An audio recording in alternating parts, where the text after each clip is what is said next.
Bienvenue dans le podcast La clé de soi. C'est un rendez-vous pour les femmes qui se demandent comment reprendre les rênes de leur vie. Ici, on parle de tout ce qui bloque notre potentiel, ce qui limite notre audace, ce qui empêche notre épanouissement, mesdames. Je suis Julita, votre guide dans cette aventure de découverte de soi.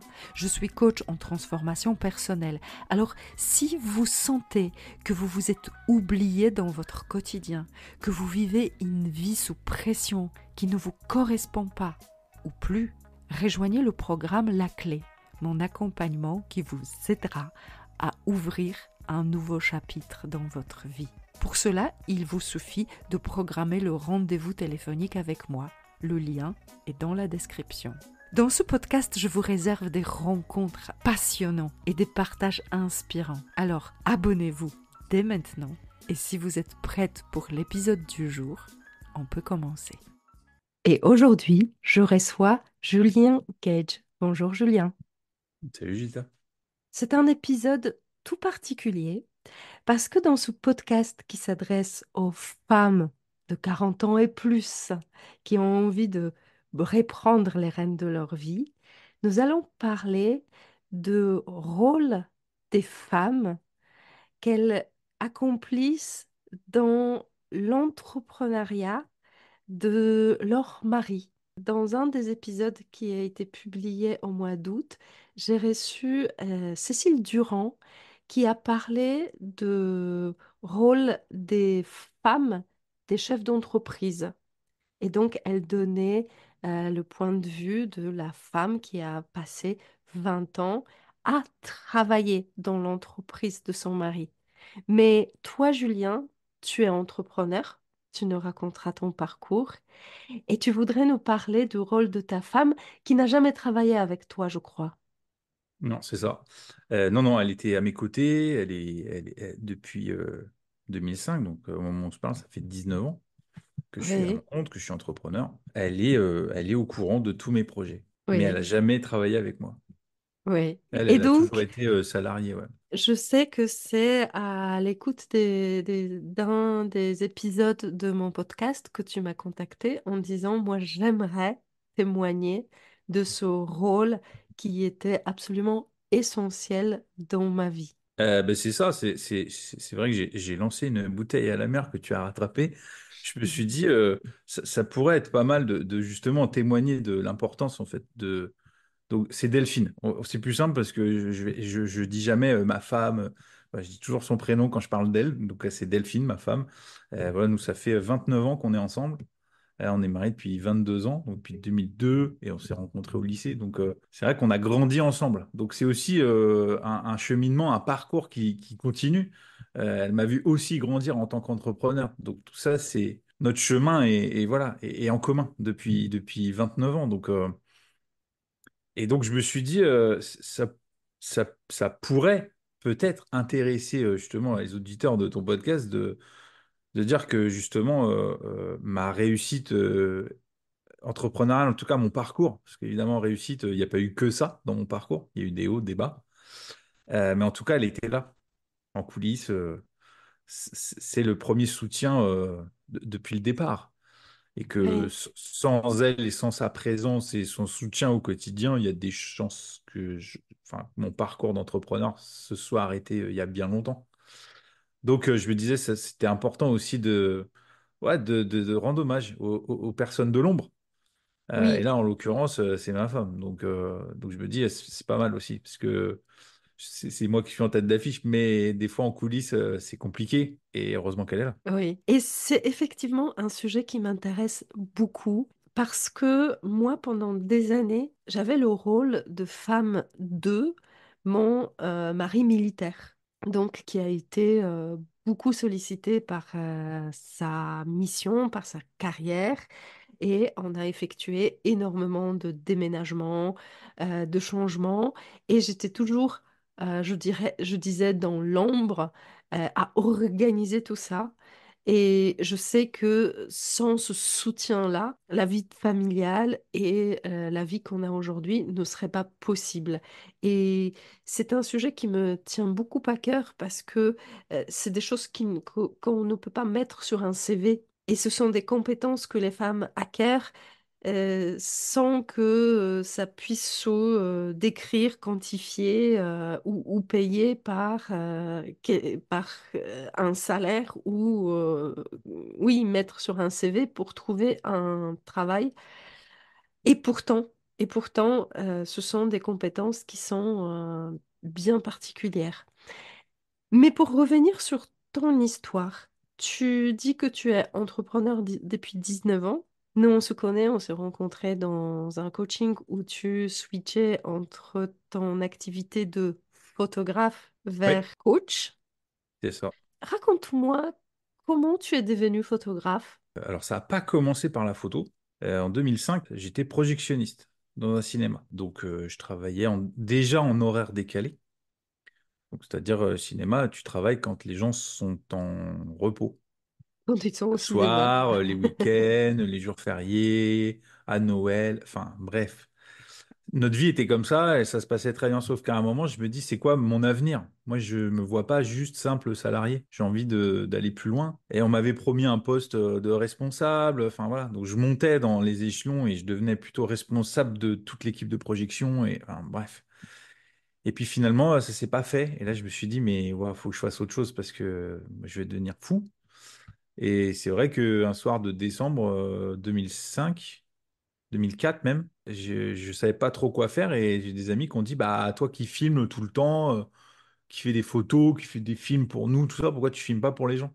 Et voilà, c'est Mhm, comme ça que ça a cheminé. Et en fait, c'est vrai que quand j'ai regardé sur Internet, le premier truc, c'était mariage. Donc j'ai dit, tiens, mhm. bah, je vais filmer des mariages. Donc je me suis lancé, j'ai monté ma boîte en juillet 2005 et bah, du coup, salon du mariage. Et voilà, c'est comme ça que ça a commencé. Donc j'ai fait de la vidéo pendant 5 ans. J'étais D'accord. vidéaste de mariage. 2005-2006, j'étais salarié encore. Donc je jonglais entre les deux. Oui. Parce que évidemment, c'était un peu nouveau. Et puis en fait, 2006, octobre 2006, j'ai dit j'en peux plus, il faut que je m'en aille. Donc j'ai démissionné sans rien. C'est-à-dire, je suis parti, j'avais zéro client. Enfin voilà. Mais le départ, et c'est ça aussi, c'est que dès le départ, quand j'ai lancé ma boîte, j'ai dit à Delphine, attention, les mariages, je suis pas là le week-end. Elle m'a Oui. dit non, mais c'est OK. Donc en fait, j'ai dit, bon, donc du coup, c'est plus un sujet. Parce qu'elle a dit OK avant que je commence. Oui. Donc ça n'a jamais été un sujet. C'est-à-dire, ça n'a jamais été un sujet. C'est-à-dire jusqu'à les derniers mariages que j'ai faits, c'est 2019, 18, 19. Mhm. Donc pendant, tu vois, 13 ans. Ouais, 13, 14 ans. 350 mariages, j'ai dû faire. Waouh. Donc ça fait 350 week-ends quasiment répartis sur. Enfin voilà, ça en fait pas mal. Oui. Ça fait une bonne partie de l'année où le week-end, t'es pas là et le dimanche, t'es un zombie, quoi. C'est Oui. à peu près ça le rythme, mais ça a été validé dès le départ. Oui. Donc, à partir du moment où Mais elle alors, validait, moi, j'aimerais juste poser la question parce que ça a été validé de départ, oui. mais on sait que au fur et à mesure, il y a des prises de conscience, on se rend compte qu'est-ce que c'est vraiment. Est-ce que ça réellement n'a jamais posé de problème? Non, ça n'a jamais posé de problème parce que de moi-même, évidemment, au fur et à mesure du temps, il y a eu un switch en 2010 sur la photo. Mhm. J'ai switché en fait vers la photo en 2010. Par le hasard, en 2009, en fait, j'ai remplacé un photographe avec qui je travaillais qui m'a planté. Ça s'est bien passé. Puis moi, je voulais reprendre ma vie de vidéaste. Et puis Mhm. comme les gens m'ont appelé en disant on veut que tu sois notre photographe de mariage, j'ai dit mais moi je suis pas photographe. Ils ont dit bah si, t'as fait des photos. Bon, bref. Et donc c'est là où j'ai senti qu'il y a quelque chose à faire. Donc ça a switché, mais avec le temps mes prix ont augmenté et aussi je me suis mis un rythme. C'est-à-dire que euh, après j'ai eu mon studio. Enfin il y a eu plein de choses qu'on fait que bah par exemple je travaillais pas le mois d'août. Alors pour un photographe de mariage c'est un peu risqué parce que c'est là que ça se passe. Ouais, Bon bah le mois d'août non parce que ma femme elle avait 3 semaines de vacances. Donc mois d'août je ne travaillais pas. ouais. J'avais des demandes, mais non, parce que je suis en vacances. Donc, on partait en vacances, on partait en voyage janvier, février plutôt. Donc, il y avait quand même. En gros, je travaillais 10 mois dans l'année. Mhm. Voilà. En gros, c'était ça. J'avais 10 mois à fond, et puis 2 mois où j'étais soit à la maison, soit on partait en vacances. Mhm. Donc, ça n'a jamais été un sujet. Parce que, forcément, les 10 mois à travailler, mes heures, en fait, je les comptais sans les compter, mais j'aimais ce que je faisais. Donc, j'avais pas de souci à faire ce que je faisais. Ça n'a jamais été une question. C'est Mhm. jamais revenu sur le tapis. C'est juste moi, à un moment, je me suis lassé. Je trouvais moins, je m'amusais moins. En fait, c'est ça qui a fait que j'ai arrêté de faire de la photo. Mhm. Ça m'amusait moins de faire de la photo. Je faisais et ça devenait mon travail. Et là, c'était problématique. Mais ça n'a Ouais, jamais été une question. Avec Delphine, ça n'a jamais été ah, t'es pas là encore. J'ai raté un nombre d'anniversaires. Enfin, on calcule même pas. Le nombre de fêtes, des anniversaires de 30 ans. Enfin, mes amis, bah non, je peux pas parce que je suis de mariage. Et les ouais. mariages, moi, ils sont réservés un an à l'avance. Donc, soit t'anticipes la fête et du coup, je peux bloquer. Mais si tu me le dis 3 mois avant, c'est foutu. Moi, je suis déjà, tu vois. Soit tu tombes bien et j'ai un creux, soit voilà. Donc, ça a été comme ça. Euh, mais c'est jamais revenu sur le tapis. De t'es pas là le samedi. Parce que forcément, le reste de la semaine, je prenais aussi le relais, tu vois, par rapport aux enfants. Enfin, ça a été un équilibre dès le début, en fait. On s'est jamais posé la question de tu fais plus que moi. Tu sais, c'est chacun. Enfin, tu vois, quand j'étais au cinéma, bah, les enfants, je les emmenais. C'est moi qui les emmenais chez la nourrice, qui allait les Mhm. chercher, parce que je travaillais en décalé. Enfin, tu vois, on s'est toujours arrangé, en fait. Il n'y a jamais eu de, bon, bah, moi, je suis entrepreneur, je bosse, je fais 70 heures par semaine, du coup, c'est toi qui fais tout, quoi. Ça Mhm. s'est jamais passé comme ça. Alors moi, Euh, j'aimerais préciser que Delphine travaille. oui, oui, oui, elle est salariée. Là, elle fait, elle bosse du lundi au vendredi. Elle part le matin, il est 7h moins le quart, et elle rentre à 18h. Ouais. Et elle a toujours eu ce rythme. Là, parce qu'elle est un peu loin de chez nous, donc il y a la route. Mhm. Mais sinon, elle travaillait, enfin, tu vois, du lundi au vendredi. Ouais. Elle a toujours travaillé, enfin, elle est salariée Alors, depuis. tu parles du salarié. Oui. Comment s'est passé ton passage du salarié vers entrepreneuriat? Quelle était sa réaction à elle quand tu lui as dit, chérie, je démissionne? Alors, la question, elle s'est posée quand j'ai lancé ma boîte en 2005.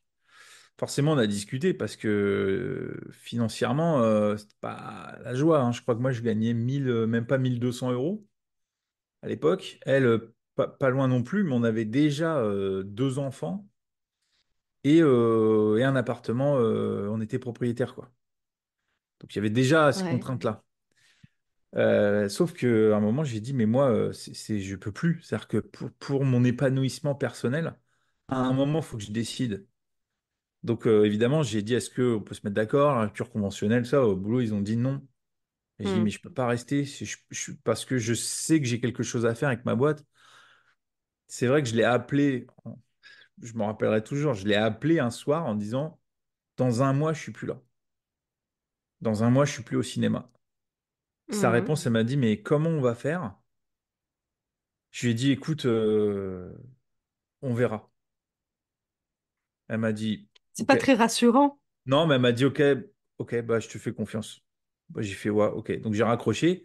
C'est vrai que partant du cinéma sans rien, parce que j'avais pas de chômage, j'avais pas de clients, du coup, ça a été voilà, l'année 2006-2007. Bon, bah, en fait, tu réponds à des annonces qui sont dans les forums pour aller faire des ménages, quoi. Tu vois ce que j'appelle des ménages, c'est-à-dire, tu vas sur Paris, tu vas aller filmer une soirée. Une bar mitzvah, un mariage, un truc comme ça, tu reviens avec 100, 150 €, tu vois, et puis Ouais. ça paye les courses du mois. Hmm. Et ces ménages-là, ça m'a permis aussi, moi, de me poser sur mon business. Et fin 2007, quand j'ai fait mes salons, ça a explosé. C'est-à-dire que 2007, j'ai dû faire 15 mariages, ce qui était déjà pas mal à l'époque. Hmm. 2008, je suis passé à 52. Ouais. Donc 2008, ça a explosé. C'est-à-dire que j'ai eu des demandes dans tous les sens. Et à partir de 2008, ça s'est jamais arrêté, en fait. Mhm. Parce que le bouche à oreille était lancé, parce que voilà, donc tout ce qu'il faut pas faire, je l'ai fait. Mais ça n'a jamais été. Évidemment, elle a eu des doutes sur, tu vois, mon état de fatigue et de dire est-ce que ça va, est-ce que tu vas tenir, est-ce que tu vois. C'est pour ça que je te dis c'est un vrai soutien au quotidien, parce qu'elle Mhm. voyait aussi. Tu sais, au fil de la saison, au début, t'es bien, t'es frais. Et puis 2008, ouais, tu vois, j'avais 30, 31 ans. Donc Hmm. Tu es bien. 2018, 41, tu es moins frais. Tu vois, Mhm. t'es moins frais le dimanche, quoi. Tu vois. Mais elle a toujours été là et en soutien, en disant si c'est ça qui t'épanouit, vas-y, fais-le. Mhm. Voilà, ça a toujours été ça, le discours. Tu vois, évidemment, j'allais dire, j'essaye de la préserver, mais c'est pas évident parce que mon tempérament a, tu vois, j'ai tendance à m'embêter assez vite dans les choses. Mais j'essaye de Mhm. tenir quand même en me disant, il y a quand même beaucoup, beaucoup d'avantages à être à son compte. Et tu vois, la photo de mariage, j'en ai fait longtemps parce que vraiment, je m'éclatais. Mais à un moment, j'ai dit, je peux plus, ça m'amuse plus, en fait. Ouais. Et je me disais, mais des fois, ça doit être compliqué pour elle, quoi. Elle qui a un job cadré, tout ça. Et puis moi, en dehors, tu Et vois. est-ce que tu la sens épanouie? Ah oui, elle adore son boulot. Elle a changé de travail en 2015. Elle est rentrée chez Bouygues à la sortie de son BTS. Non, elle a bossé un peu en location de voiture. Elle s'est fait débaucher chez Bouygues Construction. Elle a Mhm. évolué, puis elle a fini conductrice de travaux. Et puis 2014-2015, elle travaillait pour l'hôpital de Compiègne en Mhm. sous-traitance. Et ils l'ont débauchée parce qu'il y a un poste, en fait, ils disaient son profil, elle serait bien à ce poste-là, à l'hôpital. Ouais. Et elle n'a pas voulu y aller. Donc ça a été une phase, une espèce de transition où là, moi, j'ai senti que dans son travail, c'était compliqué, son Mhm. travail chez Bouygues. Elle s'éclatait moins, mais tu sais, l'éducation aussi fait que tu restes dans ton travail longtemps, tu changes pas. Tu Ouais. sais, c'est des questions d'éducation, hein, ça, c'est là où moi, je suis pas resté dans ma bulle où justement, moi, c'était stable de mon Mhm. côté.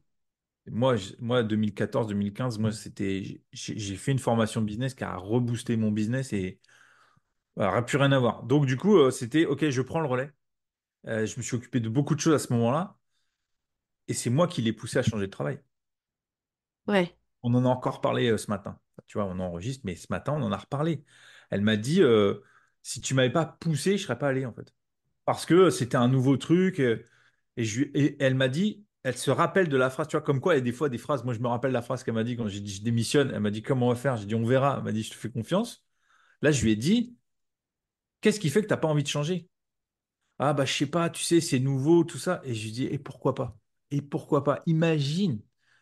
Ouais. Imagine là, tu arrives à bien négocier ton arrivée. Imagine, ça te plaît. À côté de quoi tu passes.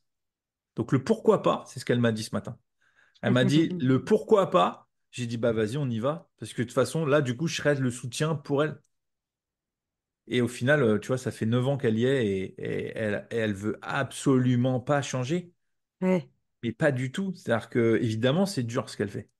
Parce qu'elle doit gérer une équipe de bonhommes. Bref, mais comme elle l'a fait avant dans le bâtiment, c'est pas un souci. Mais c'est pas simple son travail, parce qu'elle doit faire en sorte que l'hôpital fonctionne. C'est quand même une sacrée pression. Un sacré challenge. Ouais, mais elle adore ce qu'elle fait. Donc c'est bien aussi, tu vois, dans un couple, d'avoir quelqu'un qui est plutôt stable, Oui. parce que moi, je me cherche. C'est vrai que je suis passé de la photo, après j'ai eu un studio, puis après j'ai eu mes boutiques, et là, du coup, tu bascules un peu, parce que avoir des boutiques avec des salariés, c'est pas le même travail que d'être à son Donc, compte. c'était des boutiques de photos, hein. Oui, boutique photo dans les centres commerciaux. Donc, tu en avais à Beauvais. J'avais Beauvais qui a ouvert en 2018. Après, j'ai ouvert Amiens en septembre 2019. Et il y avait le projet d'ouvrir la troisième en mai 2020. Sauf qu'il y a eu un petit Covid 2020. C'est ça qui s'est passé. Et D'accord. donc, c'est là où le projet qui montait, parce que il était question de faire des franchises et tout ça. On avait déjà discuté avec des avocats spécialisés. On avait déjà eu des contacts de gens qui étaient prêts à signer pour que la photo et vous deviennent une franchise. À l'Isle-Adam, enfin bref, c'était déjà dans les tuyaux. Et le Covid, en fait, a écroulé le château, quoi. Donc D'accord. Compiègne, c'est pas ouvert. Amiens n'a jamais repris. J'ai dû fermer en juillet 2020. Première Ok. liquidation, le premier mur. Et puis après, l'énergie pour essayer de garder en vie Beauvais. Et puis à un moment, je suis usé, quoi. À un Et moment, ça n'a jamais repris. Donc, aujourd'hui, les boutiques Beauvais, n'existent si, si, pas, hein. Beauvais, ça, si, si, Beauvais. Beauvais, c'était en progression. C'était en progression, c'était doux, mais ça progressait.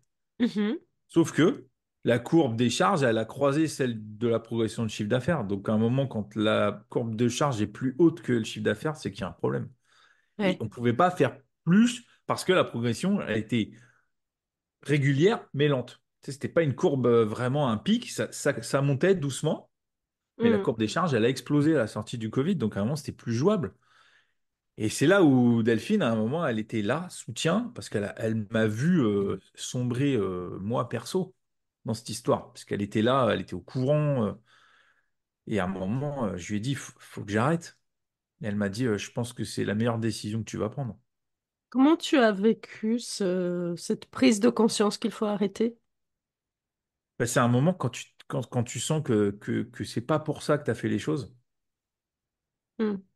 Et puis t'as aussi, enfin, elle te voit, tu vois, Delphine au quotidien, elle dit, enfin, elle te voit plonger doucement, tu sais, mais sûrement, quoi. Elle voit que tu es moins jovial, moins, tu vois, que tu es en train de doucement tomber, tu sais. Mhm. Tu es au bord du précipice, là, tu es en équilibre, et puis elle te tient, puis elle te dit, si je te lâche la main, tu tombes du mauvais côté, quoi. Tu vois. Mhm. Donc, à un moment, tu te dis, waouh, faut que je fasse le deuil de ce projet-là. Et d'ailleurs, ça a été compliqué, tu vois, c'était au moment où on enregistre, c'était il y a plus d'un an, quoi. Ouais. J'ai mis ouais, un an à m'en remettre, et encore, il y a encore des choses qui sont là, quoi. Il y a encore des petits trucs. C'est comme ça, c'était un tellement gros projet que tu sais, et si, j'avais fait autrement, et si, enfin, tu vois, c'est encore là. Donc, Et pour oui. toi, selon toi, le Covid et le confinement, toutes les conditions qu'on a eues, ont été décisifs dans ces changements-là? Ou la Bah, photo numérique a eu non, non, son...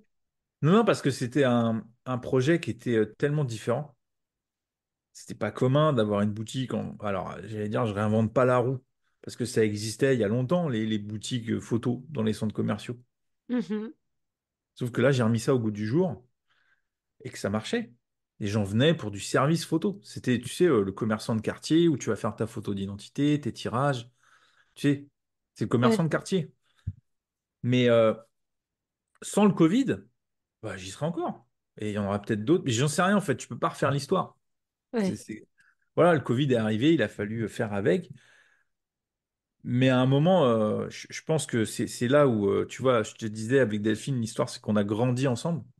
Mhm. Que j'ai été aussi attentif à ce qu'elle m'a dit. Un jour, elle m'a dit, parce que j'ai liquidé Amiens, on a eu des dettes, on a eu quasiment ouais, 30 000 euros à rembourser et non négociables, Mhm. c'est jusqu'au dernier centime. Quand tu penses tout ce que tu peux faire avec 30 000 euros, nous qui aimons bien voyager, tu dis, bah, ça fait 5 beaux voyages. Et Mhm. là, tu as envie de pleurer, tu dis, bah, c'est pas grave, c'est la vie. T'as joué, t'as perdu. Elle m'a dit, je sais plus en quelle année, mais c'était après sortie de Covid, ça 2021-2022. Elle m'a dit, c'est quand que ça s'arrête tout ça? Ouais. Qu'est-ce qu'elle voulait dire par tout ça? Parce que c'est aussi compliqué pour elle. Parce qu'on n'a plus la même vie. Financièrement, moi j'ai arrêté la photo, j'avais pas du tout un salaire correct pour quelqu'un qui dirige une entreprise avec des salariés, tu vois, qui génère du chiffre et tout ça. Donc financièrement, ça a été dur, quoi. Mhm. Et elle m'a dit c'est quand que ça s'arrête, quoi. Donc quand elle m'a dit ça, j'ai dit bon là, il va falloir faire quelque chose là. Et c'est là où l'enclenchement de dire, bon, ben, il va falloir arrêter ce projet-là, faire le deuil, parce que je sais pas où ça mène, mais je mettrai pas en péril ma vie perso à cause de ça. Mhm. J'ai vu trop d'entrepreneurs qui ont justement des vies perso qui ont explosé parce que professionnellement, c'était compliqué. Et j'ai Ouais. dit, non, moi, c'est hors de question que ça a un impact sur ma vie perso. Hors de question. Si on fait un choix, non, non, je prends ma vie perso. Ma vie perso, tout va bien. Je dis pas que c'est simple, c'est la vie de couple, mais tout va bien. On est ensemble depuis tellement longtemps. On se connaît par cœur. On se connaît par cœur. En fait, il y a pas de, tu peux rien cacher. L'autre, c'est impossible. On se connaît tellement. Tu vois. Donc quand elle m'a dit, c'est quand que ça s'arrête? Là, tu vois, je me suis dit, waouh, ok, j'ai Qu'est-ce que compris. ça t'a Là, fait? Ah bah rien, je me suis dit, si ça continue, là, tout explose. C'est-à-dire que professionnellement, c'était compliqué. Je me suis dit, ah, si je continue, elle sera plus là. Pour être là tout court. Tu vois, après, le soutien, pas le soutien, mais elle sera plus là, quoi. Ouais. J'ai fait, non, non, ça vaut pas.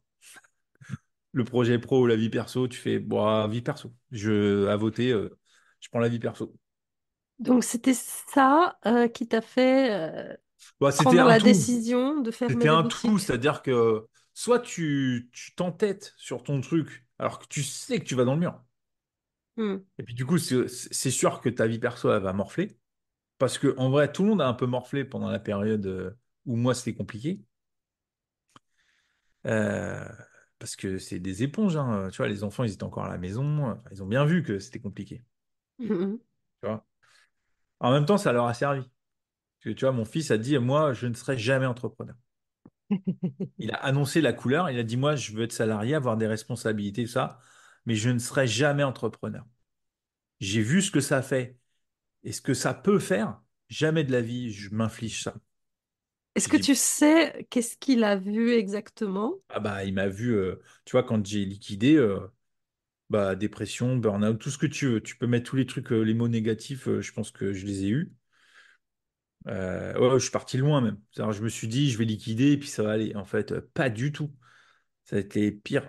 En fait, ça a été pire parce que du coup, tu tournes la page complète de la photo. Mhm. Et là, tu dis, bah, c'est quoi la suite, quoi? Ouais, faire du coaching, tout ça, super, mais moi, je vais pas bien, en fait. Moi, j'ai morflé Ouais. dans l'histoire, quoi. Donc, bah, heureusement que Dachine est là, quoi. Parce que du coup, sinon, tu dis, mais ça sert à quoi de vivre tout court, en fait? En Donc là, au quoi il moins, était un soutien pour toi dans ces moments-là? ben, en fait, si,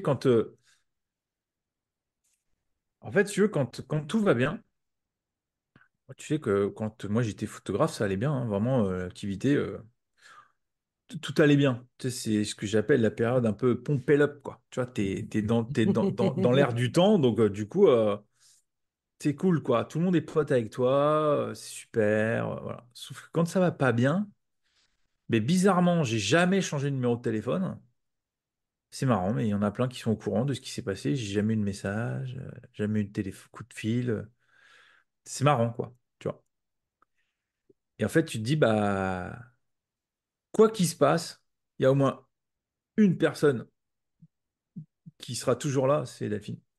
Quoi qu'il se passe, elle sera toujours là. Donc j'ai fait, c'est au moins, bon, tant qu'elle, elle est là, ça va. Tout le reste, c'est que du bonus, c'est des bonnes surprises, voire des déceptions pour certains, mais c'est pas grave, c'est comme ça, c'est la vie. Ouais. Mais en tout cas, je me suis dit, quoi qu'il se passe, on en a reparlé parce que évidemment, ça a été dur. Enfin, c'est à vivre déjà moi, mais je me dis, ouah, pour elle, ça a dû être, c'est l'enfer. Et elle m'a dit, mais moi, j'en ai eu marre plein de fois. Plein de fois, j'ai eu envie de partir. Puis j'ouvrais le portillon, je montais dans la voiture. Puis en fait, je faisais, ah bah non. Parce que, en fait, elle en avait marre de la situation. Mais la suite, elle m'a dit, je ne la vois pas toute seule. Elle dit, je la vois que avec toi. Et je dis, bah c'est marrant parce que moi, c'est la même chose. Ouais. Tu vois? Donc tu te dis, waouh, faut vraiment.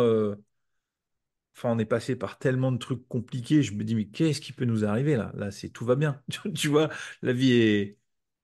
Tu vois, les enfants, là, en plus, c'est que ça s'est un peu enchaîné. C'est-à-dire que moi, je suis ouais, en dépression, on va le dire. Parce qu'à un moment, j'assume aussi toute cette partie-là qui a été un peu dark là, pendant l'année, qui a été très, très dure pour moi.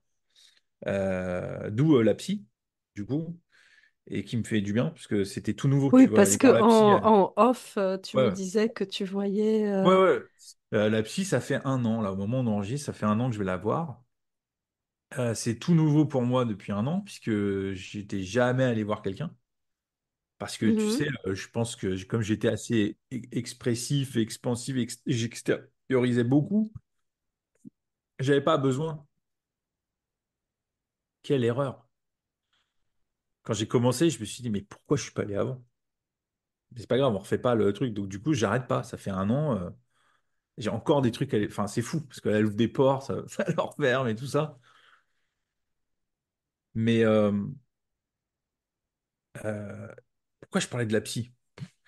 Parce qu'on on est, ouais, Tu disais que c'est ça, c'était c'est que oui, c'est ça, l'année. c'est que tout était en même temps. Voilà, c'est ça, c'est qu'il y a eu ce moment-là où moi j'ai un peu sombré. Et ouais, j'hésite pas à en parler parce que c'est des phases. Faut les accepter quand elles arrivent. Alors, tu vois, les entrepreneurs, tout est rose et tout ça. Puis en fait, tu te dis non, non, la santé mentale de l'entrepreneur, en fait, c'est primordial. C'est pour ça que je Ouais. suis hyper attentif à ça aussi, moi, quand je fais mes coachings.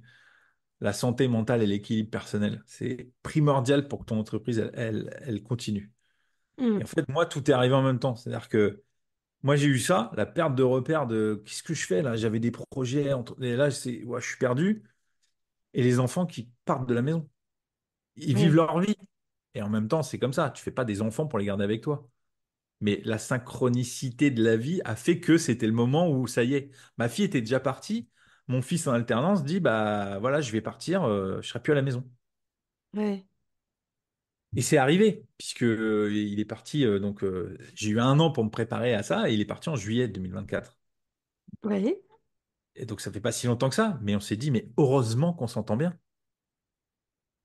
Parce que je connais tellement de copains, enfin, de connaissances, tout ça, quand eux sont partis de la maison, les parents ont divorcé. Oui. Parce que ça a été la phase, mais tout ça, c'est des choses, on en parle, tu vois, c'est qu'on a été un couple, après on a été parents, Ouais. mais pendant qu'on était parents, on était encore un couple. Ouais. Les enfants ont grandi, on a toujours été un couple. Mm. Les enfants partent, on redevient un couple. Évidemment, on est parents, on suit nos enfants, on est là. Mais l'idée, c'est qu'ils soient autonomes. Ils ont appris ça aussi, de mon Mhm. parcours, de jamais lâcher. Quand tu tiens quelque chose, faut y aller, faut se battre dans la vie. Si tu veux obtenir quelque chose, des fois, c'est dur, mais ça vaut le coup de se battre. Mais ils ont ça, tu vois. Ouais. Donc, des fois, tu te dis, bon, alors de tout mon parcours, s'il s'est fini un peu bizarrement, en tout cas sur la photo, ils ont au moins appris ça, tu vois. Ouais. Et en même temps, ils m'ont toujours connu entrepreneur. Ouais. Tu vois, je me suis lancé en 2005. Ma fille est née en 2001. Elle m'a dit, j'ai pas de souvenir avant de toi salarié. J'en ai très peu, en fait. Ouais, bien sûr. Ils m'ont plus connu entrepreneur. Donc, il y avait ça. C'est aussi de se dire, ben, heureusement qu'on s'entend super bien. Et que, du coup, notre vie là de couple, bah, en fait, on l'a fait à deux. Et c'est très bien, tu vois. Ouais. On se fait pas, enfin, on s'emmerde pas, en fait. Et moi, je voulais parler d'une chose que tu m'as partagée en off aussi, c'est que ta femme, depuis des années, a l'habitude de prendre euh, une dizaine de jours pour faire le chemin de Saint-Jacques de Compostelle. Ouais. Et je trouve que ça extrêmement intéressant parce que je parle souvent des autorisations des femmes de vivre leur petite bulle à elles. Et ça me touche autant plus parce que moi, dans 2 semaines, je pars sur le GR20 Beau challenge. sans mon mari Oui, mais parce c'est que c'est bien. pas son truc non plus. Euh, et mais ça me fait dire que vous êtes un couple uni avec chacun sa part de l'important personnel. Il faut. Il faut parce que c'est vrai que moi, je suis parti plusieurs fois à Las Vegas. Mhm, En convention photo. Donc, Las Vegas, tu vois, déjà, tu dis, ah, c'est Pompéi et tout. Oui, effectivement. Mais, mais comment dire, moi, je suis parti, j'ai fait des soirées, je suis parti, tu vois, dans le monde de la photo, c'était une espèce de petite communauté, un petit groupe sur Paris, c'était au moins une fois par tous les 2 mois. J'ai fait beaucoup de soirées où elle n'était pas là. mhm, Et puis un jour, elle me dit, je crois que c'est 2015 ou 2016, elle me dit, ah, j'aimerais bien faire les chemins de Saint-Jacques, mais je sais pas. Et en fait, je lui dis, mais pourquoi? Elle dit, bah, je sais pas, tu viens pas. Je fais, ah non, mais déjà, moi, ça m'intéresse pas. mhm. Mais je lui dis, mais tu sais que je me pose même pas la question si moi je dois partir. Alors, quand je suis parti à Las Vegas, je me suis même pas dit, ouais, faut qu'elle vienne avec moi. Ouais. Donc, j'ai dit, t'as le droit d'avoir ton truc à toi, et c'est très bien comme ça. Donc, la première année, elle est partie avec sa sœur, parce qu'elle osait pas partir toute seule, ça. Elles s'entendent super bien. Elles se parlent tous les jours au téléphone. Sa sœur, c'est comme ma grande sœur. Enfin, tu vois le lien qu'on a. Mhm, Mais elle marche pas sur le même rythme et tout ça. Donc elle a dit, ah, si je repars, c'est toute seule. Et mhm. depuis, elle repart toute seule. et pas de problème, quoi. Et c'est pas un souci. C'est vrai que là, là, juin 2024, quand elle a voulu repartir, elle me disait, je vais te laisser tout seul, ça va être compliqué. Oui, parce que j'étais dans une phase un peu, c'était dur pour moi. Les journées un peu où tu sais, tu ressasses, tu broies du noir, bref. Et c'est là où j'ai fait venir Manon et Seb. Ils sont venus une semaine. On en avait parlé. C'était un projet qui était dans les tuyaux et je me suis dit, on voulait faire un coworking ensemble à l'extérieur, louer quelque chose et puis on part, tu vois, 5, 6 jours et puis on bosse. Je me Mhm. suis dit, bah, c'est l'occasion, elle n'est pas là. J'ai dit, est-ce que si je les fais venir, tu vois, nous, on a ce qu'il faut pour les héberger, est-ce que tu es OK? Elle m'a dit, bah, en fait, ça me rassure. Mhm. Donc, Alors, tu vois, je vais juste préciser que Manon et Seb, ce sont deux c'est un coachs, un couple de couple de coachs. C'est coachs ça. Oui, pardon. qui a l'entreprise qui s'appelle Oseras-tu. Oui. Et vous Et pouvez avec, retrouver le podcast oui, avec c'est ça. Manon. C'est les Euh, co-hosts du podcast À Voix Haute. c'est ça. Donc, Vous, c'est un couple, voilà, à on est, trois, vous avez le c'est ça. podcast à voix haute. C'est ça. Et dans le podcast La clé de soi, on a un épisode avec Manon, Manon que vous c'est pouvez ça. retrouver. Donc, tout est lié, tu vois, c'est une espèce de petit réseau, on se connaît, tout ça, mais. Et donc, ils sont venus à la maison et ça l'a rassurée. Parce qu'elle avait envie. En fait, c'est pas elle avait envie, elle avait besoin. Ouais. Ce qui la freinait, c'était de dire que moi, j'étais pas hyper bien. C'est là où tu vois, de quand même être un peu à l'écoute de ce qu'elle a envie et tout, c'est important. C'est-à-dire que je me suis dit, putain, mais moi, je peux pas lui gâcher la vie. Enfin, tu vois, à un moment, il faut qu'elle vive son truc. Elle a envie de partir. Elle a déjà décalé une première fois. Alors, je me dis, non, mais elle a besoin. Je sais qu'elle a besoin. Parce que c'est un challenge aussi personnel de faire le chemin, en tout cas, un des chemins de Saint-Jacques et d'arriver à Saint-Jacques-de-Compostelle. Mhm. Tu vois, elle a je sais plus comment ça s'appelle, là. Elle fait tamponner. Enfin, c'est un truc crédential. Chercher le nom. Elle fait tamponner et tout. Et je me suis dit, bah voilà. Et c'est là où, bon, ça va, mon cerveau fonctionne encore. Et je me suis dit, bah on a ce projet-là. Et elle m'a dit, mais ouais, vas-y. En fait, j'ai appelé et je te dis, des fois, le hasard de la vie, j'ai appelé un quart d'heure après. Maintenant, elle disait, ah, bah ça tombe bien. Seb est dispo, il est pas de garde, parce qu'il est pompier volontaire. Et du coup, ils sont venus et on a bossé. Et elle a pu faire son chemin, elle est revenue et elle s'est éclatée. Elle savait que, voilà, j'étais pas tout seul, en tout cas. Et c'est important. C'est Est-ce que pour important. revenir sur votre situation, Ouais. euh, je pense à elle sur deux plans. Le premier, c'est effectivement cette sécurité euh, dont on peut avoir besoin, sécurité financière, sécurité de ce qui se passe le lendemain. Et le deuxième plan, c'est une stabilité émotionnelle. Et ce que tu nous partages, c'est que ces deux plans ont été pas faciles ces dernières années. Ah non, c'est sûr. C'est sûr que notre situation financière a beaucoup changé depuis 2018. C'est pareil, ça a été des choses, j'en avais parlé. Je pensais pas que ça allait être aussi dur, franchement. Mm, Euh, mais c'était quelque chose qui était connu, on l'a pas découvert sur le chemin. C'est juste que ça a mis longtemps. Tu vois, en fait, je pensais que ça allait être temporaire, puis que ça allait prendre, puis en fait, il y a eu le Covid. Enfin bon, bref, donc du coup, ça a duré beaucoup plus longtemps que prévu. Et puis à un moment, tu t'en sors toujours. mm, Elle m'a dit, tu as quand même une capacité à, même dans les coups durs, à trouver l'énergie qu'il faut parce que on s'en sort toujours. mm. Et c'est vrai. Malgré tout, c'est vrai. C'est c'est vrai qu'il y a toujours eu une espèce de ressource qui était là pour trouver une solution pour pas être en galère. Mm, Donc c'est vrai que ça peut amener des craintes aussi parce que mais même pour moi, enfin, tu vois, à un moment tu te dis, attends, on avait une autre vie quoi. Notre vie n'était pas du tout la même avant que j'ouvre les boutiques. Franchement, ça peut engendrer ça. Maintenant, on est aussi dans une logique où, ok, elle travaille. Alors, pour la blague, je dis que je me fais entretenir. mm. Donc, on en rigole parce que, tu vois, bon, autour de nous, on a des amis qui divorcent et tout ça. Et on en parlait la dernière fois à un repas. J'ai dit, mais nous, faut pas qu'on divorce parce que déjà, un, ça coûte cher. Puis je dis, en plus, c'est elle qui va me devoir de l'argent parce qu'elle gagne beaucoup plus que moi. Donc, on en rigole parce que c'est pas du tout dans mes plans. parce que clairement, ça me coûterait trop cher de divorcer et j'ai pas les moyens. Mais on en rigole, hein, tout J'espère ça. pour elle que Et, les raisons et non, mais sont... on en rigole de tout ça parce que voilà. Et d'ailleurs, c'est même elle qui a sorti la vanne en disant, bah non, on divorce pas parce que c'est moi qui devais lui devoir de l'argent. Donc, tu vois, du coup, donc ça rigole tout ça, mais donc c'est aussi, bon, bah du coup, c'est pas mal. Ça, c'est la situation, on en rigole en disant, je me fais entretenir. Mais je me dis quand même, bon, je me remets moi perso, déjà, c'est pas mal. Déjà, d'aller mieux, pour moi, ça vaut tout l'argent du monde, hein. C'est déjà un grand pas, déjà d'aller mieux. Tu me dis, je te donne de l'argent, mais tu vas mal. Je dis, je peux choisir un truc où je vais bien. Puis, tu vois, non, mais à choisir, je préfère être bien dans mon quotidien et tout ça. Et puis, bah, on a connu des coups durs.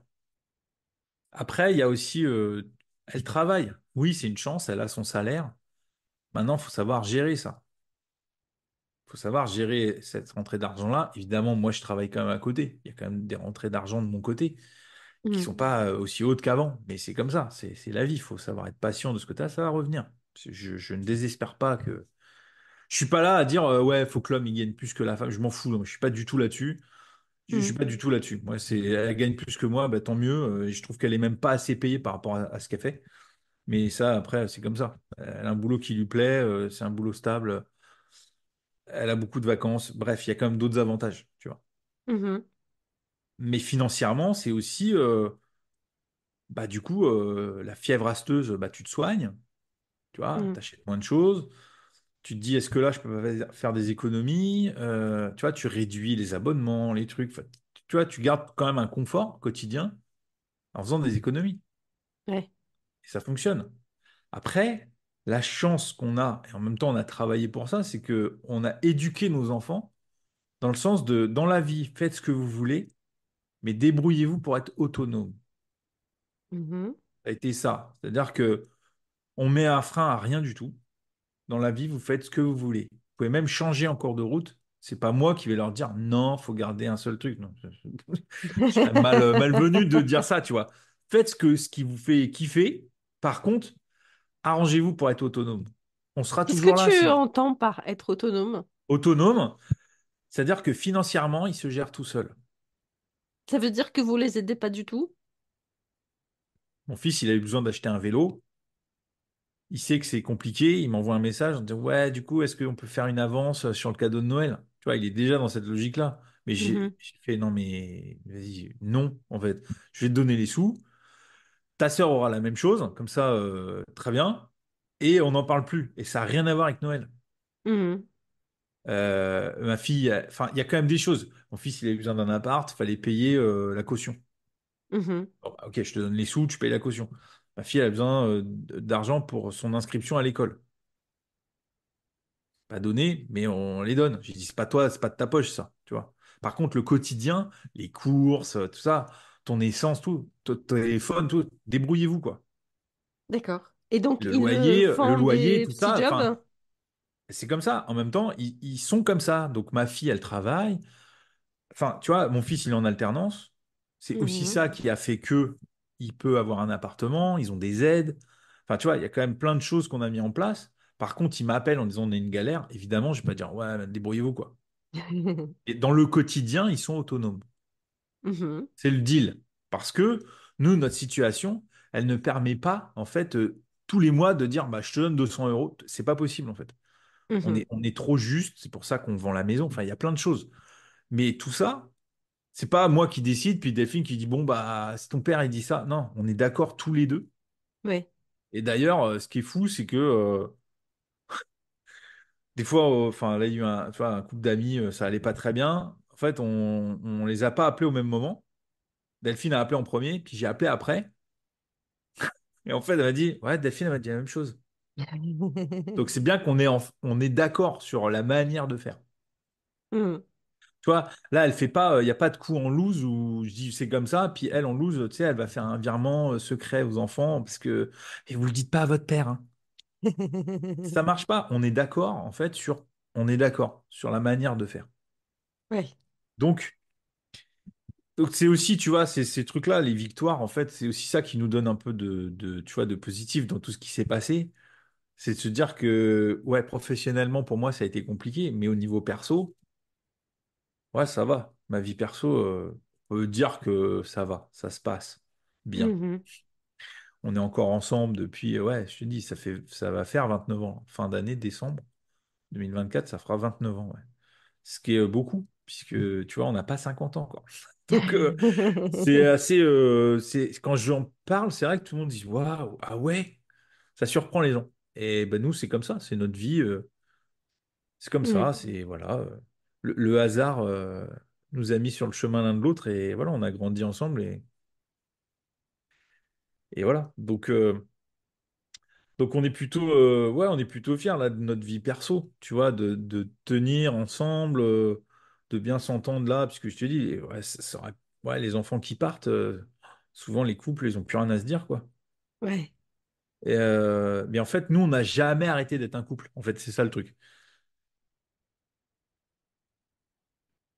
Donc, donc on est en phase, ouais. C'est là-dessus, ouais, par rapport à l'éducation des enfants, par rapport à tout ça. Enfin, ouais, on est d'accord. Il n'y a jamais eu de. Voilà. Évidemment, on n'a pas le même lien aux enfants, forcément. Ils Non. m'appellent pour des trucs. Des fois, ils disent bah, pourquoi ils m'appellent pas? Je fais non, mais ça, c'est des trucs. Non, ils t'appelleront pas sur des demandes un peu, un peu spé par rapport à leur boulot, tout ça. Voilà. Voilà. On sait qui. Enfin, ils savent qui appeler, tu vois, quand ils ont besoin. Mais c'est pas grave. On est là pour ça.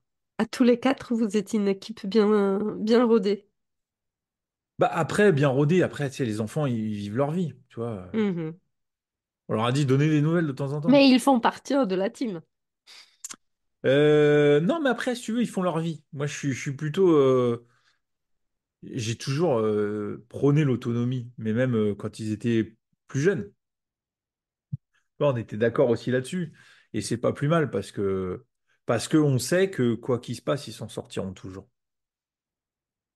Mais merci beaucoup pour ce partage. C'est pas souvent que j'ai ce genre de témoignage des hommes qui veulent mettre en lumière leurs femmes qui sont plutôt dans l'ombre de leur activité entrepreneuriale.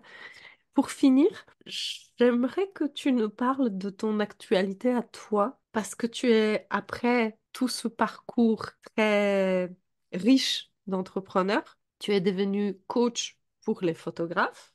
C'est une activité que tu as menée pendant quelques années. C'est ça. Et ensuite, tu avais envie d'ouvrir cet accompagnement à d'autres professions que des photographes. Bah, en fait, c'est surtout que je me suis rendu compte que les problématiques que les photographes avaient au niveau de leur business, c'était exactement les mêmes problématiques dans d'autres domaines. Donc, Mhm. je me suis dit, bah, en fait, du coup, je peux accompagner tout le monde. C'est pas une niche spécifique parce que t'es pas à l'aise avec tes prix, enfin, tu vois, tu sais pas comment bien vendre tes produits ou tes services. Enfin, tu te dis, bah, en fait, je parle avec d'autres coachs, bah, ils ont les mêmes problèmes. Là, j'ai fait une formation d'hypnose, je me dis, bah, les hypnothérapeutes, ils vont avoir les mêmes problèmes pour lancer Ouais. l'activité, la développer. Et c'est les mêmes problématiques, vraiment. Enfin, Après, il y a des spécificités métiers, mais dans les grandes lignes, j'ai Mhm. discuté avec des graphistes, avec enfin, des copywriters, et tu te dis, c'est fou, ils ont les mêmes problèmes au même moment dans les phases de développement d'activité. C'est-à-dire, c'est comme si, c'est moi qui suis pas pour justement les modèles et tout ça, tu te dis, en fait, le constat, il est là. Je suis obligé de constater que les modèles sont les mêmes. Mhm. Donc, je me suis dit, au lieu de m'enfermer dans la photo, parce qu'il y avait aussi et j'entends encore parler de photo. J'ai fermé un peu la page de la photographie. Ouais. Je me suis dit, bon, c'est bien, mais j'aimerais bien entendre parler d'autre chose que de photo. Donc, ouvrir aux entrepreneurs, solopreneurs, enfin, de manière plus large. Mhm. Donc, bah ouais, comme j'ai touché à beaucoup de domaines, même si c'était dans la photo, tu apprends quand même beaucoup de choses sur la gestion d'entreprise, notamment. Le développement d'activité, comment tu passes d'un studio où tu es tout seul à un studio avec une assistante, puis après à une boutique avec des salariés. Enfin, tu vois, c'est pas du tout la même manière de gérer, de communiquer. Donc tout ça, je me dis, mais c'est bien de le mettre au service des photographes. Mais voilà, je te dis, comme j'ai constaté que les problématiques étaient les mêmes ailleurs, je me suis dit, mais moi j'ai envie d'accompagner d'autres gens. Tu vois, comme je m'embête assez souvent quand c'est un peu répétitif, tu vois, c'est un peu ça mon schéma. C'est-à-dire qu'à un moment, Mhm. et que de la photo, et que de la photo, et que de la photo, super. Ça m'a permis de construire mes programmes, de savoir quelle forme je voulais donner à mon accompagnement qui me correspondent, Mhm. pour que j'ai l'énergie sur les 3 mois, parce que maintenant c'est plutôt 3 mois d'accompagnement. Et du coup, je peux le reproduire en fait dans un autre domaine. Évidemment, il y a Mhm. toujours la personnalisation en fonction de où est la personne, d'où elle part, où elle veut aller. Il y a quand même Mhm.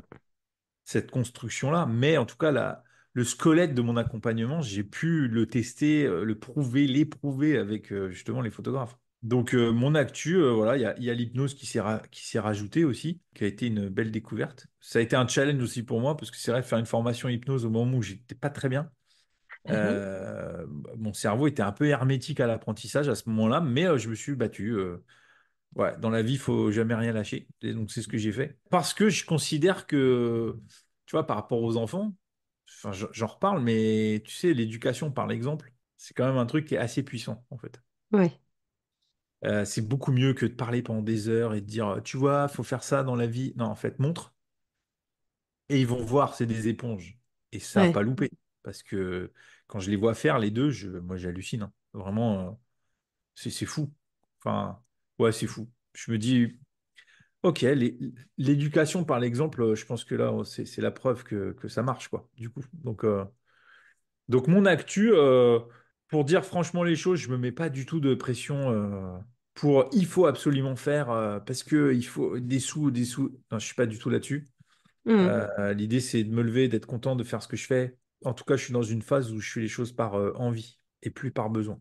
Alors, moi, j'invite tout le monde à aller voir ton compte Instagram ou LinkedIn parce que tu sors des sentiers battus dans tout ce qui se fait dans le coaching, disons business. D'une part, parce que tu as une grande expérience et ça se sent. Et donc, tu proposes cet accompagnement qui est bien structuré parce qu'il y a un savoir-faire, mais à côté, tu es très, très attentif à la santé mentale.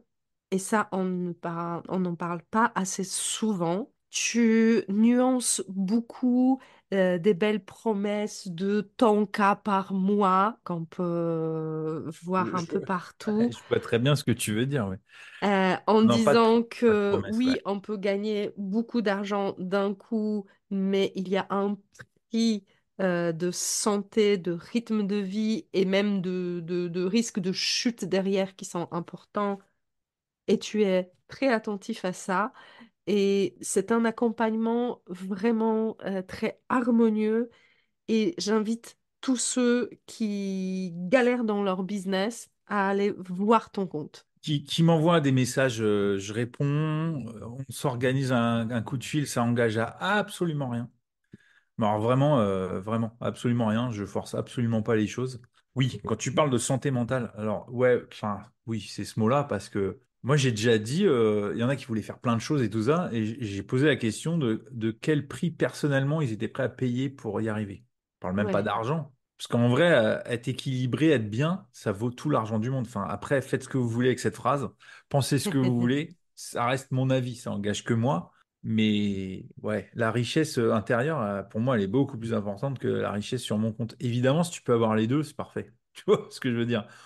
C'est bien d'avoir des sous. En tout cas, moi, j'en ai eu, j'en ai plus. Je te jure, je préfère quand on en avait. Mais moi, ça, après, j'ai connu les deux faces. Bon, tu te dis, bah là, je suis entre les deux. J'en ai un peu, mais je vais mieux. Donc, je me dis, ça me va. Pour l'instant, ce qui est important, c'est moi, comment je me sens. Et c'est pour ça que, ouais, développer une activité à tout prix et tout ça, enfin, je vois, moi, enfin, ouais, je reparle de Delphine parce que c'est ça aussi qui fait que moi, comment ça m'a servi au quotidien, mon quotidien d'entrepreneur. Évidemment, je l'ai en tête quand je parle aux gens que j'accompagne, de l'entourage, tu vois, est-ce qu'ils peuvent parler à quelqu'un?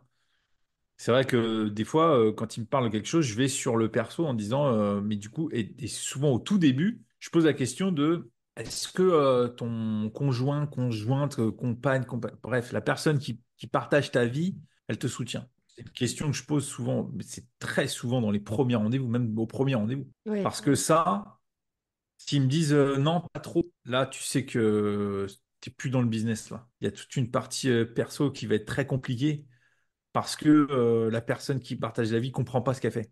Elle est à la Mhm. maison, donc tu es un peu homme, femme de maison.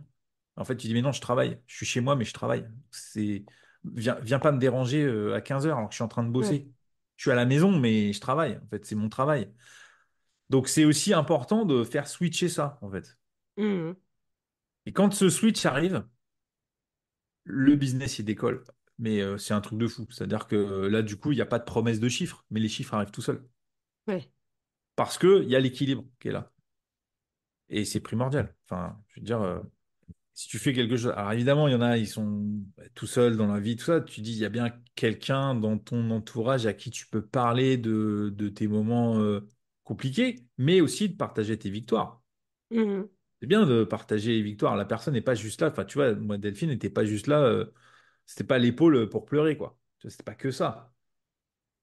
Elle a aussi été là pour me pousser à, ouais, on y va parce que ça va marcher. Et que du coup, elle a pu aussi profiter des succès. Tu vois, tous les voyages qu'on a fait à deux, à quatre, tout ça, c'est parce que elle a été là. Ça a été un soutien aussi dans les côtés positifs. Mais Ouais. oui, évidemment, la partie du business, c'est super, mais pour moi, tout est basé sur le développement personnel. Tout est là-dessus. Est-ce que Tout est tu là-dessus. aurais un mot de la fin? Ouais, ça va être une image que j'avais vue, je crois que c'est. J'espère, enfin, si je dis des bêtises, c'est pareil, hein. Les commentaires et tout ça, ils sont là pour ça, mais je crois que c'est le film Mariage à la grecque. Ils sont dans une famille où c'est très important, tout ça, puis le rôle de la femme est assez important. Et je sais il y a une phrase, normalement, dans mes souvenirs, c'est dans ce film-là, je crois que c'est la mère d'un marié qui dit c'est bien de faire croire à l'homme que c'est la tête, mais il faut jamais oublier que la femme, c'est le cou, et sans le cou, la tête ne va nulle part. Et là, j'ai fait waouh, j'adore l'idée. Voilà. Donc, c'est une bonne image de dire que sans ça, là, bah, tu vas nulle part, c'est juste une tête posée sur un corps, tu vois. Par contre, avec un soutien, bah, tu peux aller où tu veux. Voilà. Ce sera le mot de la fin, mais je trouvais que c'était une belle image pour conclure. Merci beaucoup, Julien, pour ce beau moment passé ensemble.